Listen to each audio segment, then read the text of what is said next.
samurai class really came into prominence in the 12th century during a clash between two rival clans, the Minamoto and the Taira class.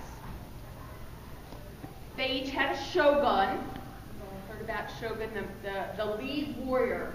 And the shogun each controlled different areas of Japan. The king, the emperor, was not really very powerful. He was a figurehead, and the countryside was ruled by legendary warriors, all of whom owed their allegiance to a samurai. So we have a country essentially under military rule, beginning in about the 12th century. Now, and going up until the 19th century. Now, during this time,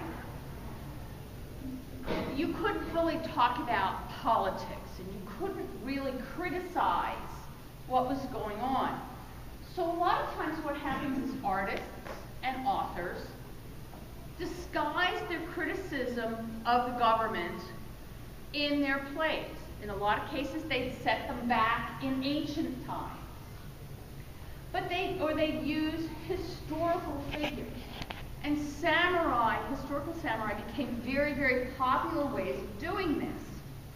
And what happens is we start to see the idea of the samurai, this legendary heroic warrior, mythicized. And also a lot like what we do with the American cowboy. You know, cowboys were real, obviously, especially here in the West, but we've kind of blown them into these mythical, magical figures through time. So the same thing happened in Japan, especially in the 19th century, when the Meiji Emperor, beginning in the 1860s, decided he wanted to modernize Japan. He wanted Japan to become a global power. And he knew he couldn't do that with warriors using spears and bows and arrows. So what does he do? He takes away the samurai swords, and he forms a regular Western military. And this leads to a lot of problems, but ultimately it leads to Japan becoming a world power. Now, as a result, beginning in that late 19th century, the idea of the samurai really becomes important in fiction, in art. And over time into the 20th century, in film. We see here some examples. The Book of the Samurai, a contemporary book about how to be a samurai, how to live by the samurai code. So even now in the 21st century, this idea of this hero who is out to protect the weak and doesn't think of himself has become very powerful.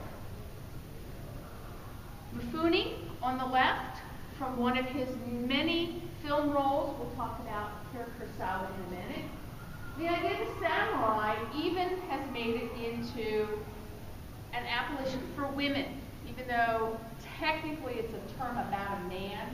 Women were part of the samurai class, but they were not, with a few exceptions, expected to be wielding a sword and fighting for their shogun.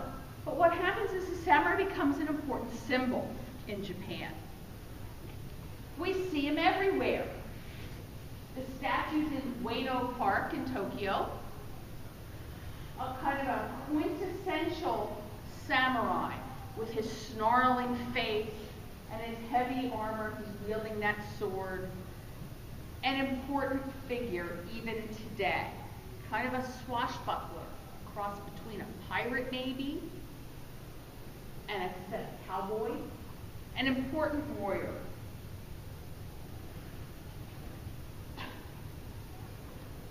As I said, the samurai's been really, really popular in art as well as literature. On the left, we see a 19th century woodblock print by the artist Yoshitoshi. A samurai with his sword in his belt, not in his armor, but in his regular dress. And we see that this image carries through into popular culture today in anime and manga. How many of you know Bleach? Okay? What do they emphasize besides all the magic, which gets added in to our 20th and 21st century samurai? We see, what? A school where they learn how to sword fight, right? They wear traditional clothing of the samurai. You know, when you walk down the streets in Japan today, you don't see people wearing 19th century Japanese clothing. Even women, for the most part, wear Western style clothing. But we see this idea, this romanticized idea, this mythicized idea of the samurai in samurai anime and manga. And here's another picture also by Yoshitoshi of an historical event. What we saw is, this is from that fight between the Minamoto and Taira clan, but 500 years after it occurred. And you can see the samurai in their armor. We have a samurai paying homage to the shogun. You can see they're wearing this lacquer armor. Lacquered leather armor.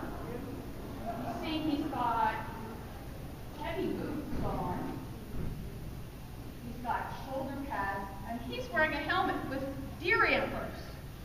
Well, that's his clan symbol to identify him in the field of battle. Because if you're out on a horse or you're running around in the battlefield hitting people with a sword, you need to know who's on your side and who's not. So one of the ways we identify ourselves is by a mon, M-O-N, or a clan symbol. In his case, the antlers show us who he is.